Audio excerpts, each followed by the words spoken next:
Wherever there are Chinese people in the world, you'll probably find a takeaway.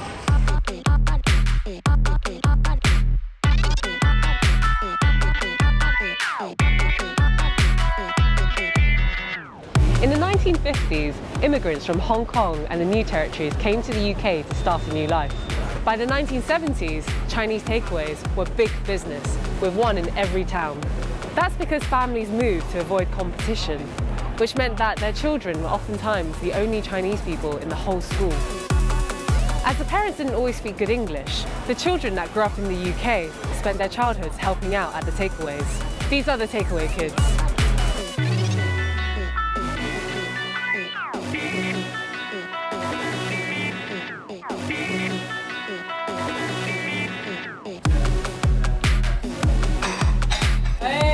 What number is this? That's the Cantonese style one, so that is 23A. S19 on my menu, if I remember correctly. What about you? That's A25. How special fried noodles? 125. Special chow mein is 1A. 1A? All the popular dishes were first, you see, so... Casual, how old were you when you started working at a takeaway? Between 6 and 8. First just washing up though. Nothing like major. I wasn't actually tall enough, so I had to get a little stool to kind of do the washing up. One of the things that I did when I was like 12 years old was pushing the containers down with food. Oh. And we used to like, once you go into the frying pan, you dish up by putting it in a container. And as a kid, my job was to sort of get the lids and press it down, which doesn't seem like a big job. But when you're a kid, you think, yeah, I'm a grown-up now. And I just remember how hot the food was because it was so fresh. And you go, oh, like that. My parents came to the UK probably late 60s, early 70s. They came over from Hong Kong and worked in family restaurants, built up their money savings to buy their own place. So when I was 7 years old, I was peeling prawns. It's a never-ending task, but it's a fulfilling task. You do it for the love of the family. The least favourite job was peeling potatoes. Me and my brother, we both did that after school. And it was in a very run-down, very basic brick outhouse without any sort of heating or insulation. We'd have to wear thick coats whilst handling knives in the cold, and it was damp. And we could be in there for a few hours before we'd finish. Sometimes I would really hope that we would get an order wrong, just so that means there'd just be food left over that I could eat.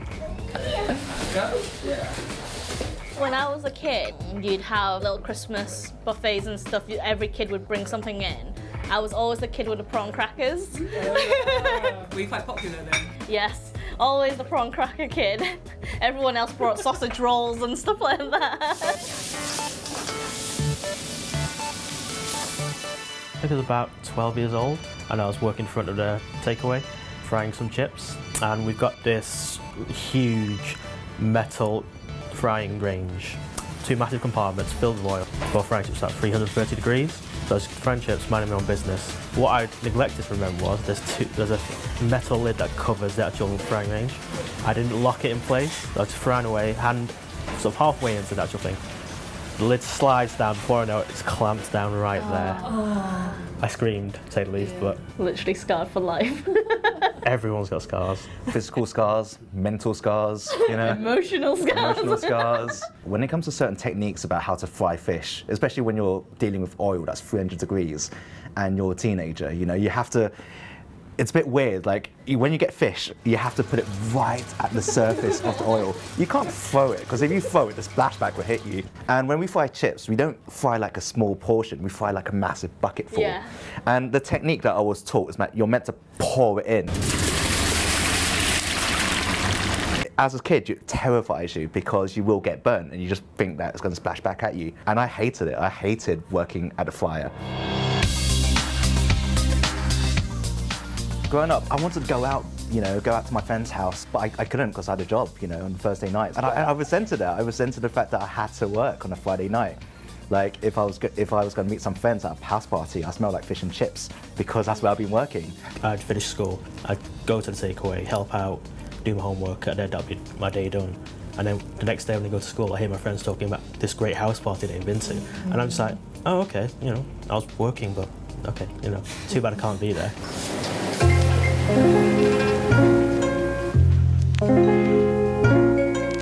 I have actually been asked out over the counter a couple of times, and that's been a bit awkward because you can't just leave after saying no because you're still serving them. Has that happened to you? Thinking back to it, it's kind of creepy because I was really young. I was probably like 16, 17, and there would be this guy that came in.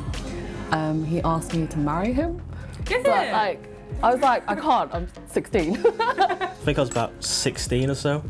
I was like, you know, bussing orders backwards and forwards. And there was 3 ladies, I think probably like 35, 40.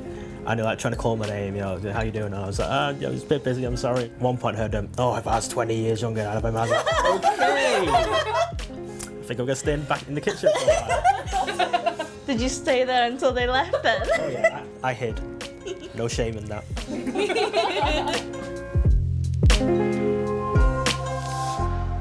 In the takeaway where I'm standing is at the front, and then the kitchen is behind me.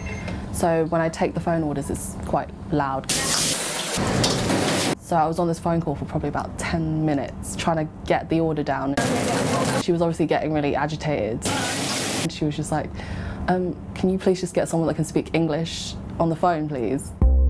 There's strange microaggressions or passive racism that happens in takeaways. Customers who come into the restaurant or this fish and chip shop and they tell me about, oh, my son, yeah, he's going to China to study Chinese. And being a 15-year-old boy, I had no idea what to say about that, except for, that's good. I'm not from China, I'm from Bromley. The thing is about being a takeaway child is that when you set up business, you don't set up like a place next door to the competition. You're generally isolated from other Chinese people.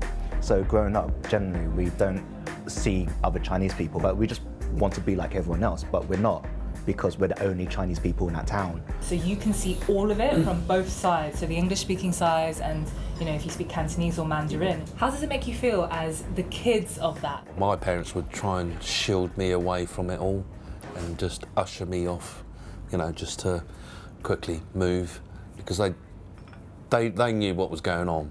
They just wanted to protect me at the time, to not listen or hear about it. When I was about 9 years old, my father had an encounter with 2 hostile customers. They demanded a portion of chips, you know, quite bluntly, say, can I have a portion of chips, please? And my father said, yep, no problem, you know, can I have a pound, please? And that repeated a few times, and then until the customers got quite angry and even more verbal. And it escalated to the point where these 2 gentlemen spat on my father's face. It's just not pleasant near that age. And you feel kind of powerless when you're seeing your parents go through something like that.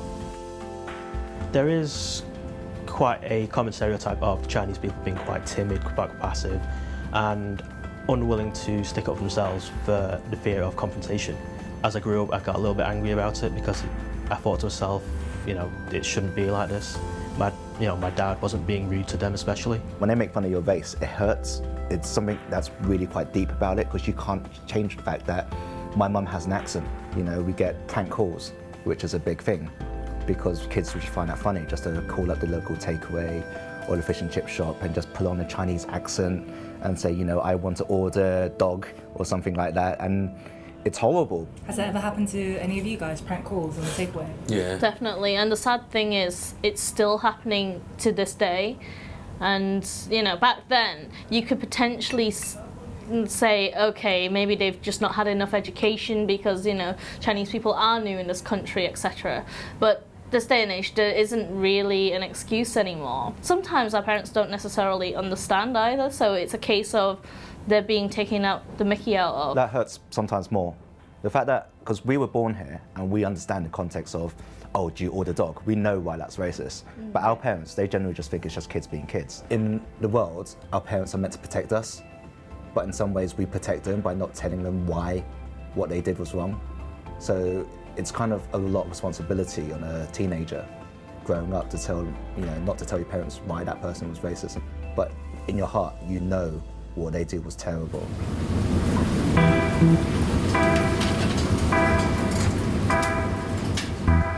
I used to have regular customers every Friday night. They don't need to say anything. They'll just knock on the window, give me a thumbs up. I exactly know what they want and exactly what time that they're going to come after they've been have a few bevies down the pub. Even on the phone, you just knew who it was, and you would already have it, and you'd say, yeah, usual time, and they'd know, and that is it for the phone call. You didn't even have to say anything. When a customer doesn't come in for a while, you do kind of think, I hope they're okay. And then when they come back, you're like, oh, thank God they're okay. Sometimes we have regular customers, but we don't actually know their names, because after like 5 years, it's a bit odd to ask someone, by the way, what's your name? So we just call them by what their order is. Like, oh, it's Mr. Haddock Man, you know? He knocks on the window, we go, hello. I go, Mom, Mr. Haddock Man wants a haddock. You know? I did have this one guy, came in every day to order 1 cup of curry sauce, and he would drink it. No. I thought it was so strange, but it looks like you've got something similar. Because I used to have a customer that every winter time, old lady, right? She said, forget your flu jabs, forget everything else. She said, I just buy your curry sauce and that sorts me out throughout the whole winter. And I haven't seen her since. There'll be times where, because I was front of the house, that was probably the time where I can do my homework. And it was quite nice that there'll be some customers, while they were waiting, they might peer over the counter and sort of say, oh, let's have a look at your homework. Some of them might sneak in the actual answers themselves.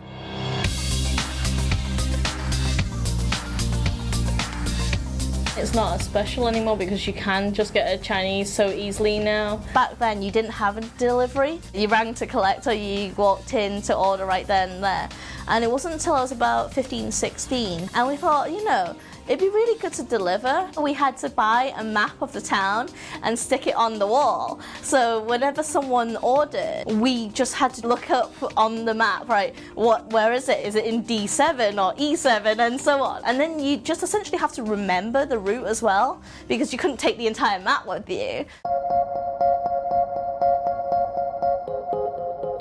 People don't realise how long those places open for. 12 o'clock to 2 o'clock for the lunchtime, but then 5 o'clock is opening time. My parents, they worked until 11 o'clock, and growing up, I hardly see them. You never felt unloved by them or anything, and you kind of could get why they weren't there, but at the same time, you couldn't help but want them to be around. Where the counter is, there's this empty space, and I used to actually take a little stool. I'd sit there, and essentially I'd kind of come out when it wasn't too busy, and there would be staff that would play with me as well.